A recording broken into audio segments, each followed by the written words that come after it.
Hello मेरे हिम्मती दोस्तों, मैं हूं मिस्टर मैक्स।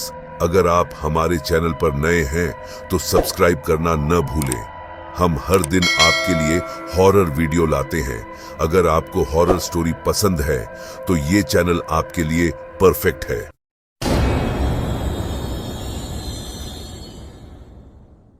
कालीगांव, जहां कभी खुशहाली और समृद्धि का बोलबाला था, आज एक भयानक रहस्य की चपेट में है। यहाँ की हवेली में बसी एक आत्मा मुनज्जा ने गांव वासियों की जिंदगी को रातों रात अंधेरे में डाल दिया है। मुनज्जिया का जन्म एक खौफनाक बलि से हुआ था, जिसमें ठाकुर वीरेंद्र सिंह ने निर्दोष बच्चे की बलि देकर एक बुरी आत्मा को जन्म दिया था। इस भयानक आत्मा की आग भरी आंखें और क्रूर हंसी ने पूरे गांव को अपने आतंक से जकड़ लिया है। गांव में घट रही रहस्यमयी घटनाओं ने लोगों की नींद उड़ा दी है। रात के अंधेरे में मुंजा की आत्मा के उत्पात ने गांव को दहशत में डाल दिया है। लोग अपने घरों में बंद रहने लगे हैं और हर किसी की आंखों में बस एक ही सवाल है, क्या इस भयानक आत्मा का अंत हो सकेगा? इस कहानी में हम जानेंगे कि कैसे एक साहसी व्यक्ति रवि ने मुनज्जा की आत्मा को शांत करने की चुनौती स्वीकार की। उसकी यात्रा में वह न केवल मुनज्जा के आतंक का सामना करता है, बल्कि एक पुरानी शाप की भी सच्चाई से रूबरू होता है, जिसने मुनज्जा की बुराई को और भी प्रबल बना दिया है। क्या रवि कालीगांव को इस भयानक सच्चाई से उबार पाएगा? जानिए इस रहस्यमयी और डरावनी कहानी में, केवल मिस्टर मैक्स हॉरर पर। रात का तीसरा पहर। आसमान में बादल घिरे हुए हैं और हल्की हल्की बारिश की बूंदें धरती को भिगो रही हैं। एकांत में बसा छोटा सा गांव, जिसका नाम है कालीगांव। यह गांव घने जंगलों के बीच छिपा हुआ है, जैसे प्रकृति ने इसे जानबूझकर दुनिया की नजरों से छिपा रखा हो। कालीगांव की गलियां तंग और संकरी हैं, जहां पुराने समय की वास्तुकला अब भी जीवित है। कच्चे मकानों की कतारें और उनके बीच से गुजरते पत्थर के रास्ते, जो सन्नाटे में और भी भयावह लगते हैं। कालीगांव के लोगों के चेहरों पर अजीब सी दहशत और उदासी है। हर शाम सूरज ढलने से पहले ही लोग अपने घरों में बंद हो जाते हैं। दरवाजे और खिड़कियां इस तरह बंद की जाती हैं जैसे कोई अनहोनी का डर हो, क्योंकि जब रात गहराती है तब इस गांव में शुरू होती है एक ऐसी कहानी जो सदियों से सुनाई जाती रही है, लेकिन अब तक सुलझ नहीं पाई है। मुनज्जा, यह नाम सुनते ही गांव के हर शख्स के चेहरे का रंग उड़ जाता है। कहते हैं कि मुनज्जा एक बुरी आत्मा है जो आधी रात को गांव की गलियों में भटकती है। उसकी हंसी, जो कहीं दूर से सुनाई देती है, किसी के भी रोंगटे खड़े कर देने के लिए काफी होती है। कालीगांव के बुजुर्ग बताते हैं कि मुनज्जा की कहानी बहुत पुरानी है। एक समय जब इस गांव में खुशहाली थी और लोग चैन से जीते थे, लेकिन एक घटना ने सब कुछ बदल दिया। रात की खामोशी में एक व्यक्ति का चुपचाप गांव में आना, उसकी आंखों में गहरा डर और हाथ में एक पुरानी किताब, यही से शुरू होती है कहानी का वह मोड़ जिसने इस गांव की किस्मत हमेशा के लिए बदल दी। यह व्यक्ति है रवि। रवि एक युवा पत्रकार है जो अजीबोगरीब घटनाओं पर शोध करने के लिए जाना जाता है। उसे कालीगांव के बारे में एक पुरानी किताब से जानकारी मिली थी, जिसमें मुनज्जा का जिक्र था। रवि का इरादा था कि वह मुनज्जा की सच्चाई को उजागर करेगा और इस डरावनी कहानी के पीछे छिपे रहस्यों को सामने लाएगा। लेकिन वह नहीं जानता था कि यह शोध उसकी जिंदगी की सबसे बड़ी भूल बन सकती है। रवि गांव के एक छोटे से होटल में ठहरता है। होटल का मालिक एक बूढ़ा आदमी है जिसने जीवन भर गांव के अंधविश्वासों को जिया है। वह रवि को चेतावनी देता है कि मुनज्जा के बारे में छानबीन करना उसकी जान के लिए खतरा बन सकता है। लेकिन रवि इन चेतावनियों को नजरअंदाज करता है, क्योंकि वह सच्चाई की तह तक पहुंचने के लिए कुछ भी करने को तैयार है। अगले दिन सुबह रवि गांव के बुजुर्गों से मिलने का फैसला करता है, ताकि वह मुनज्जा की कहानी के बारे में और जानकारी जुटा सके। गांव के लोगों के चेहरों पर फैला डर, उनकी बुझे हुए आंखें और उनके होंठों पर ताले लगे हुए हैं। जैसे ही रवि उनसे मुनज्जा के बारे में पूछता है, वे डर से कांप जाते हैं और चुप्पी साध लेते हैं। शाम होते ही रवि ने गांव के बाहर के जंगल की ओर रुख किया। जंगल का माहौल बेहद डरावना था। पक्षियों की चीखें, हवा में उड़ते सूखे पत्तों की सरसराहट और अंधेरे में खोए हुए रास्ते। रवि को यह सब कुछ किसी खौफनाक सपने जैसा लग रहा था, लेकिन वह पीछे हटने वालों में से नहीं था। वह मुंजिया की सच्चाई को जानने के लिए हर खतरे का सामना करने को तैयार था। जंगल में चलते चलते रवि को एक पुरानी खंडहरनुमा हवेली दिखाई देती है। हवेली की दीवारों पर समय की चोट के निशान साफ दिखाई देते हैं। रवि ने सुना था कि यह हवेली कभी गांव के सबसे अमीर जमींदार की थी, लेकिन आज यह केवल खंडहर बनकर रह गई है। यह वही जगह थी जहां मुंजिया की कहानी का जन्म हुआ था। रवि ने जब हवेली के भीतर कदम रखा तो उसे एक अजीब सी ठंडक का एहसास हुआ। हवेली के भीतर का दृश्य बहुत ही भयावह था। दीवारों पर बिखरे हुए खून के धब्बे, फर्श पर बिखरे टूटे हुए कांच के टुकड़े और एक कोने में रखी हुई पुरानी ताबूत जैसी संदूक, जिसे देखकर रवि के दिल की धड़कनें तेज हो गईं। उसने धीरे धीरे उस संदूक के पास जाकर उसे खोलने का प्रयास किया। जैसे ही उसने संदूक खोला, उसकी आंखों के सामने एक ऐसा दृश्य उभरा जिसे देखकर उसकी सांसें थम गईं। संदूक के भीतर एक पुरानी जीर्ण शीर्ण पोशाक में लिपटी हुई एक मम्मी पड़ी थी, जिसके चेहरे पर एक भयानक मुस्कान थी। ये मुंजिया की मम्मी थी, जिसने काली गांव के लोगों की जिंदगी को नर्क बना दिया था। रवि को उस पल एहसास हुआ कि वह किसी साधारण भूत की नहीं, बल्कि एक बेहद शक्तिशाली और खतरनाक आत्मा से टकरा गया है। रवि ने तुरंत संदूक को बंद किया और वहां से निकलने का प्रयास किया, लेकिन हवेली के दरवाजे अपने आप बंद हो गए। चारों ओर अंधेरा छा गया और तभी एक खौफनाक हंसी गूंज उठी। रवि ने महसूस किया कि अब उसकी जान खतरे में है, लेकिन वह इस जगह से बाहर निकलने का रास्ता नहीं पा रहा था। उसकी दिल की धड़कनें बढ़ती जा रही थीं और उसे लग रहा था कि मौत अब बहुत करीब है। इस डरावने माहौल में रवि के सामने मुंजिया की आत्मा प्रकट होती है। उसकी आंखों में जलता हुआ गुस्सा और चेहरे पर खौफनाक मुस्कान थी। रवि ने अपने जीवन में कभी इतना भय महसूस नहीं किया था।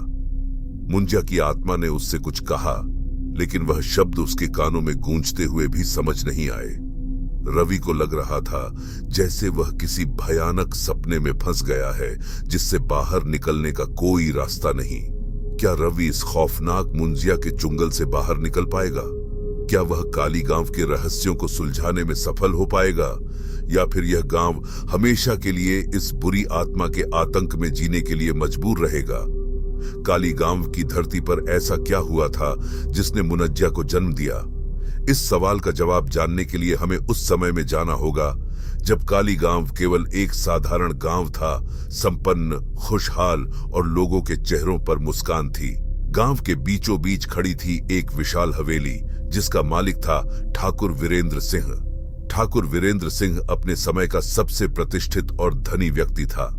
उसकी हवेली दूर दूर तक मशहूर थी और उसके पास असीम दौलत थी, लेकिन इस सब के बावजूद उसके दिल में एक बड़ी टीस थी। वह एक बेटे का पिता बनना चाहता था, लेकिन उसकी पत्नी सुजाता कभी मां नहीं बन सकी। इस अधूरी चाहत ने ठाकुर के दिल को कड़वाहट से भर दिया था और उसकी निराशा धीरे धीरे गुस्से और जिद में बदलने लगी। एक दिन गांव में एक साधु आया जो अपनी रहस्यमयी शक्तियों के लिए प्रसिद्ध था। ठाकुर ने उस साधु से मिन्नतें की कि वह उसकी समस्या का समाधान बताए। साधु ने उसे एक कठिन और खतरनाक यज्ञ करने का सुझाव दिया, जिसके जरिए वह एक पुत्र प्राप्त कर सकता था। लेकिन उस यज्ञ की शर्तें बहुत सख्त थीं। यज्ञ के लिए एक निर्दोष बच्चे की बलि देनी थी, एक ऐसा पाप जिसके बाद इंसान का जीवन कभी पहले जैसा नहीं रह सकता था। ठाकुर की इच्छा इतनी प्रबल थी कि उसने उस साधु की शर्त मान ली। यज्ञ की तैयारियां शुरू हुईं और गांव के एक गरीब किसान की नवजात बच्ची को बलि के लिए चुना गया। यह खबर जब गांव में फैली तो लोगों में गुस्सा और डर दोनों फैल गए, लेकिन ठाकुर के खौफ के आगे कोई कुछ नहीं बोल सका। यज्ञ की रात आई। हवेली के भीतर एक बड़ा हवन कुंड सजाया गया। साधु ने अपने मंत्रों का उच्चारण शुरू किया। ठाकुर और सुजाता ने पूरी श्रद्धा के साथ यज्ञ में भाग लिया, लेकिन जैसे ही बच्ची की बलि दी गई, आसमान में एक अजीब सी काली घटा छा गई। हवेली के चारों ओर भयंकर तूफान उठ खड़ा हुआ। ठाकुर ने सोचा कि यह सब यज्ञ के सफल होने के संकेत हैं, लेकिन वह नहीं जानता था कि उसने एक बहुत बड़ी भूल कर दी है। बलि के तुरंत बाद सुजाता गर्भवती हो गई और 9 महीने बाद उसने एक सुंदर पुत्र को जन्म दिया। ठाकुर की खुशी का ठिकाना नहीं रहा, लेकिन उसकी खुशी ज्यादा दिनों तक नहीं टिक सकी। ठाकुर का बेटा, जिसका नाम मुंजिया रखा गया, बचपन से ही अजीब था। उसकी आंखों में एक गहरी काली छाया थी और उसका स्वभाव अत्यंत हिंसक था। जैसे जैसे वह बड़ा होता गया, उसके भीतर की बुराई बढ़ती गई। वह छोटी छोटी बातों पर गुस्सा हो जाता और गांव के बच्चों को नुकसान पहुंचाने लगा। उसकी बुरी आदतें दिन ब दिन बढ़ती गईं और ठाकुर और सुजाता के लिए भी वह असहनीय हो गया। गांव के लोग मुंजिया को शैतान का बच्चा मानने लगे थे। उसकी काली आंखें, जो किसी की भी आत्मा को चीर कर रख देती थीं, लोगों को खौफ में डाल देती थीं। मुंजिया के जन्म के बाद से ही काली गांव में अजीब घटनाएं होने लगी थीं। लोग अचानक गायब हो जाते थे, फसलें बर्बाद हो जाती थीं और गांव के चारों ओर अजीब आवाजें सुनाई देती थीं। लोग समझ चुके थे कि यह सब मुंजिया की वजह से हो रहा है। एक दिन मुंजिया ने अपने ही घर के नौकर को बुरी तरह से मार डाला। यह खबर आग की तरह पूरे गांव में फैल गई। ठाकुर और सुजाता अब मुंजिया से डरने लगे थे। उन्होंने उसे हवेली के एक कमरे में बंद कर दिया, लेकिन यह भी ज्यादा दिनों तक नहीं चल सका। मुंजिया की बुरी शक्तियों ने पूरे गांव को अपनी चपेट में लेना शुरू कर दिया। गांव के बुजुर्गों ने ठाकुर को चेतावनी दी कि मुंजिया को रोकने का एकमात्र तरीका उसे मौत के घाट उतारना है, लेकिन ठाकुर अपने ही बेटे को मारने के लिए तैयार नहीं था। फिर एक रात, जब मुंजिया की बुरी शक्तियां अपने चरम पर थीं, गांव के लोग इकट्ठा होकर हवेली की तरफ बढ़े। वे मुंजिया को मारने का निश्चय कर चुके थे। ठाकुर और सुजाता ने अपने बेटे को बचाने के लिए हर संभव कोशिश की, लेकिन गांव वालों की ताकत के आगे वे हार गए। मुंजिया को हवेली के बाहर घसीट कर लाया गया और एक पेड़ से बांध दिया गया। उसके बाद गांव वालों ने उसे जिंदा जला दिया। मुंजिया की चीखें आसमान में गूंज उठीं और गांव के लोग यह मानने लगे कि बुराई का अंत हो गया है, लेकिन यह उनकी सबसे बड़ी भूल थी। मुंजिया की आत्मा मरने के बाद भी शांत नहीं हुई। उसने प्रतिज्ञा की कि वह अपने मरने का बदला लेगा और काली गांव को हमेशा के लिए शापित कर देगा। मुंजिया की आत्मा रात को उसी पेड़ के पास आती है जहां उसे जलाया गया था। उसकी खौफनाक हंसी और आंखों में जलता हुआ गुस्सा, ये सब काली गांव के लोगों के लिए एक भयानक सच्चाई बन गया। रवि, जो मुंजिया की कहानी की तह तक पहुंचने के लिए आया था, अब इस सच्चाई के सामने खड़ा था। उसे समझ आ गया था कि मुंजिया केवल एक आत्मा नहीं, बल्कि एक ऐसी बुराई है जिसने काली गांव को अपनी गिरफ्त में ले रखा है। क्या रवि इस खौफनाक रहस्य को सुलझा पाएगा? क्या वह मुंजिया के आतंक का अंत कर पाएगा? रवि हवेली से बाहर निकलने की कोशिश में था, लेकिन जैसे ही उसने दरवाजे की ओर कदम बढ़ाया, उसके सामने अचानक से मुंजिया की खौफनाक छवि प्रकट हो गई। उसकी आंखें जलती हुई लाल थीं और उसके चेहरे पर एक भयानक मुस्कान थी। रवि के रोंगटे खड़े हो गए। उसका शरीर पसीने से भीग गया। वह समझ गया कि अब वह एक खतरनाक खेल में फंस चुका है, जहां उसकी जान के लाले पड़ सकते हैं। मुंजिया की आत्मा ने रवि की तरफ हाथ बढ़ाया, लेकिन रवि ने तुरंत पीछे हटकर खुद को बचाया। वह समझ गया कि अब उसे न केवल अपनी जान बचानी है, बल्कि इस खौफनाक रहस्य को सुलझाना भी है। हवेली से बाहर निकलने के लिए उसने हिम्मत जुटाई और तेजी से भागा। जैसे ही वह हवेली के दरवाजे तक पहुंचा, उसे लगा कि दरवाजा अपने आप खुल रहा है। रवि ने दरवाजे से बाहर निकलकर गांव की ओर दौड़ लगाई। हवेली के बाहर का दृश्य और भी भयावह था। चारों तरफ अंधेरा छाया हुआ था और हवाओं में एक अजीब सी ठंडक थी। गांव की गलियों में कोई भी नजर नहीं आ रहा था, मानो पूरा गांव मौत की चादर में लिपटा हुआ हो। रवि का दिल जोर जोर से धड़क रहा था, लेकिन उसने हिम्मत नहीं हारी और पुजारी ने रवि को एक पुरानी किताब दिखाई, जिसमें मुंजिया की कहानी के अलावा उस बुरी आत्मा को रोकने के उपाय भी बताए गए थे। किताब में लिखा था कि मुंजिया को केवल उसी जगह पर शांत किया जा सकता है जहां उसे जिंदा जलाया गया था। वहां एक विशेष अनुष्ठान करना होगा जिसमें गांव के सबसे पुराने और पवित्र वस्त्रों का उपयोग किया जाएगा। लेकिन यह अनुष्ठान बेहद खतरनाक था, क्योंकि अगर मुंजिया की आत्मा ने इसे बीच में रोक दिया तो अनुष्ठान करने वाले की मृत्यु निश्चित थी। रवि के सामने अब दो ही रास्ते थे, या तो वह अपनी जान बचाकर गांव से भाग जाए या फिर मुंजिया के आतंक का अंत करके कालीगांव को हमेशा के लिए इस डर से मुक्ति दिलाए। रवि ने दूसरा रास्ता चुना। उसने पुजारी से अनुष्ठान की विधि सीखी और अनुष्ठान के लिए आवश्यक वस्त्रों को एकत्र किया। रवि ने अनुष्ठान की शुरुआत की। उसकी आंखों में डर नहीं बल्कि एक दृढ़ निश्चय था। वह जानता था कि अगर वह असफल हुआ तो मुंजिया का आतंक हमेशा के लिए कायम रहेगा। जैसे जैसे अनुष्ठान आगे बढ़ा, हवा में हलचल बढ़ने लगी। मुंजिया की आत्मा ने एक बार फिर अपनी मौजूदगी दिखाई। उसकी खौफनाक हंसी चारों ओर गूंज उठी और ऐसा लग रहा था जैसे पूरा वातावरण कांप रहा हो। अंततः अनुष्ठान का आखिरी मंत्र बोला गया और मुंजिया की आत्मा एक भयंकर चीख के साथ हवा में विलीन हो गई। उस चीख ने आसमान को चीर कर रख दिया और चारों तरफ की हवाएं शांत हो गईं। रवि के सामने मुंजिया का चेहरा एक आखिरी बार उभरा। उसकी आंखों में अब वह खौफनाक आग नहीं थी बल्कि एक अजीब सी शांति थी। फिर मुंजिया की आत्मा धीरे धीरे अदृश्य हो गई और कालीगांव की धरती पर एक गहरी खामोशी छा गई। लेकिन इस सब के बाद भी रवि के मन में एक सवाल हमेशा के लिए रह गया। क्या मुंजिया की आत्मा वाकई में शांत हो गई है, या फिर वह किसी और रूप में, किसी और समय में, किसी और स्थान पर फिर से वापस आएगी? ये सोचते हुए रवि ने कालीगांव को अलविदा कहा और अपनी अगली खोज की ओर कदम बढ़ा दिए। रवि के मन में संतोष था कि उसने कालीगांव को मुंजिया के आतंक से मुक्त कर दिया है, लेकिन उसके मन में उभरते सवाल उसे बेचैन कर रहे थे। क्या मुंजिया की आत्मा वास्तव में हमेशा के लिए खत्म हो गई थी, या फिर यह बस एक अस्थायी राहत थी?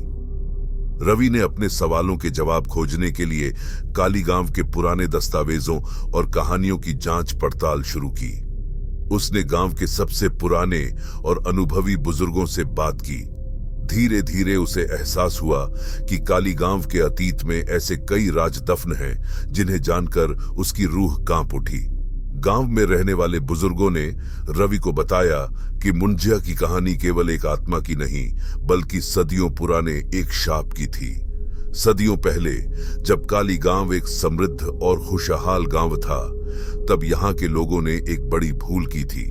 उन्होंने एक निर्दोष साधु का अपमान किया था जो यहाँ से गुजर रहा था।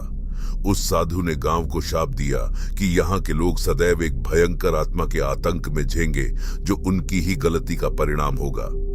साधु का शाप इतना प्रबल था कि उसकी मौत के बाद भी उसकी शक्ति कमजोर नहीं पड़ी। वह शाप पीढ़ी दर पीढ़ी इस गांव के लोगों का पीछा करता रहा। जब ठाकुर वीरेंद्र सिंह ने निर्दोष बच्ची की बलि दी तो साधु का शाप और भी भयंकर रूप में सामने आया, जिसने मुंजिया की आत्मा को जन्म दिया। मुंजिया वही आत्मा थी जिसने सदियों से गांव को आतंक में रखा था और उसका उदय ठाकुर की लालच और पाप की वजह से हुआ था। रवि को यह जानकर झटका लगा कि मुंजिया का अंत करने के लिए साधारण अनुष्ठान पर्याप्त नहीं था। उसे साधु के शाप को भी समाप्त करना था, जो मुंजिया की शक्ति का असली स्रोत था। लेकिन यह काम बहुत कठिन और खतरनाक था, क्योंकि इसके लिए रवि को उस साधु की आत्मा को ढूंढना और उसे शांत करना था, जो अब भी कहीं इस धरती पर भटक रही थी। रवि ने फैसला किया कि वह इस काम को अंजाम देगा, चाहे इसके लिए उसे अपनी जान की बाजी ही क्यों न लगानी पड़े। उसने पुजारी और गांव के बुजुर्गों से फिर से सलाह ली। उन्होंने उसे बताया कि साधु की आत्मा को शांत करने के लिए उसे एक विशेष यज्ञ करना होगा, जो केवल उसी जगह पर हो सकता था जहां साधु को अपमानित किया गया था। रवि ने गांव के लोगों की मदद से उस स्थान को ढूंढ निकाला। वह स्थान गांव के बाहर एक पुराने मंदिर के पास था, जो अब खंडहर बन चुका था। इस मंदिर में अब कोई नहीं आता था, क्योंकि यहाँ पर बुरी शक्तियों का वास माना जाता था। रवि को समझ में आ गया कि यही वह जगह है जहां उसे साधु के शाप को समाप्त करना होगा। अगली रात जब आसमान में काले बादल घिर आए थे और हवाएं तेजी से चल रही थीं, रवि ने मंदिर के पास यज्ञ की तैयारी शुरू की। उसने पुजारी और गांव के कुछ विश्वास पात्र लोगों की मदद से यज्ञ के लिए सामग्री जुटाई। यज्ञ शुरू होते ही मंदिर के अंदर अजीब सी हलचल शुरू हो गई। ऐसा लग रहा था जैसे पूरी प्रकृति इस यज्ञ को रोकने की कोशिश कर रही हो। जैसे ही यज्ञ अपने चरम पर पहुंचा, अचानक से मंदिर के अंदर एक भयंकर आवाज गूंज उठी। यह आवाज किसी इंसान की नहीं बल्कि एक अदृश्य शक्ति की थी। रवि ने अपने दिल की धड़कन को काबू में रखते हुए मंत्रों का उच्चारण जारी रखा। तभी अचानक से मंदिर के अंदर साधु की आत्मा प्रकट हुई। उसकी आंखों में भयंकर आग थी और उसके चेहरे पर गहरा क्रोध था। साधु की आत्मा ने रवि से पूछा कि वह कौन है और क्यों उसकी आत्मा को परेशान कर रहा है। रवि ने उसे विनम्रता से जवाब दिया कि वह यहाँ काली गांव के लोगों को शाप से मुक्त करने के लिए आया है। उसने साधु से माफी मांगी और कहा कि गांव के लोग अपने पूर्वजों की गलतियों के लिए प्रायश्चित करना चाहते हैं। साधु की आत्मा ने रवि की बात सुनी, लेकिन उसका क्रोध कम नहीं हुआ। उसने कहा कि गांव के लोगों का पाप इतना बड़ा है कि उसे माफ नहीं किया जा सकता। लेकिन रवि ने हार नहीं मानी। उसने साधु से आग्रह किया कि वह अपने शाप को समाप्त कर दे ताकि काली गांव के लोग शांति से जी सकें। रवि की विनम्रता और सच्ची भावना को देखकर साधु की आत्मा का क्रोध धीरे धीरे शांत होने लगा। अंत में साधु ने कहा कि वह अपना शाप वापस ले लेगा, लेकिन इसके लिए रवि को अपनी जान की कुर्बानी देनी होगी। रवि ने बिना किसी हिचकिचाहट के यह शर्त मान ली। उसने साधु की आत्मा के सामने अपनी जान की बाजी लगा दी। साधु ने अपना शाप वापस लिया और उसकी आत्मा धीरे धीरे शांत होकर अदृश्य हो गई। रवि ने एक गहरी सांस ली, लेकिन उसकी आंखों में एक अजीब सी शांति थी। उसने काली गांव को उस भयंकर शाप से मुक्त कर दिया था जो सदियों से गांव के लोगों को सताता आ रहा था। लेकिन इस सब के बाद भी रवि के दिल में एक आखिरी सवाल रह गया। क्या मुंजा की आत्मा वाकई में हमेशा के लिए शांत हो गई थी, या फिर यह केवल एक अस्थायी राहत थी? यह सवाल अब भी अधूरा था और शायद इसका जवाब भविष्य में कहीं छिपा था। रवि ने काली गांव को अलविदा कहा और अपने जीवन की अगली यात्रा की ओर कदम बढ़ा दिए। लेकिन उसके दिल में काली गांव की कहानी हमेशा के लिए बसी रही। रवि के मन में काली गांव की कहानी और वहां की घटनाओं का असर गहराई से बैठ गया था। मुंजिया की आत्मा और साधु के शाप को समाप्त करने के बाद गांव में एक नई शुरुआत की हवा बहने लगी थी। गांव के लोग अब एक नई आशा और विश्वास के साथ जी रहे थे। काली गांव ने उस अंधकारमय युग को पीछे छोड़ दिया था और वहां की हवाओं में एक ताजगी थी। रवि ने काली गांव को अलविदा कहने का फैसला किया, लेकिन उसका दिल गांव के लोगों और उनकी कठिनाइयों के प्रति एक गहरा संबंध महसूस कर रहा था। वह जानता था कि इस नए युग की शुरुआत के लिए गांव के लोगों को अब अपनी पुरानी आदतें और डर छोड़ने होंगे और एक नई दिशा की ओर बढ़ना होगा। जैसे ही रवि ने काली गांव को छोड़ा, वह अपनी अगली यात्रा की ओर बढ़ा। उसने अपने साथ काली गांव की कहानी को हमेशा के लिए संजो कर रखा। रवि की यात्रा ने उसे कई स्थानों और लोगों से मिलवाया, लेकिन काली गांव की आत्मा हमेशा उसके दिल के करीब रही। एक दिन रवि ने एक छोटी सी किताब लिखी जिसमें काली गांव की कहानी और वहां की घटनाओं का विस्तृत वर्णन था। उसने यह किताब उस गांव के लोगों को समर्पित की ताकि वे हमेशा याद रख सकें कि कैसे उन्होंने अपने अतीत के शाप को पार किया और एक नई शुरुआत की।